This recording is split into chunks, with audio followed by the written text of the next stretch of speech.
وصیت 39، فضیلت دوست داشتن مسکین‌ها.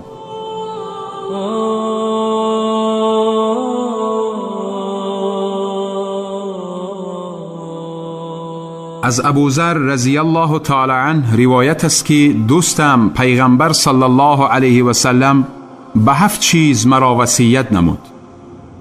اول، به شخصان نگاه کنم که از من پایان باشند، نه به آن شخصانی که از من بالا باشند. دوم، مسکین ها را دوست دارم و با آنها نزدیک باشم.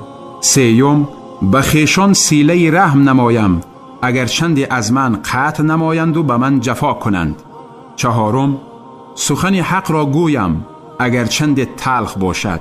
پنجم، در راه خدا از ملامت مردم نترسم.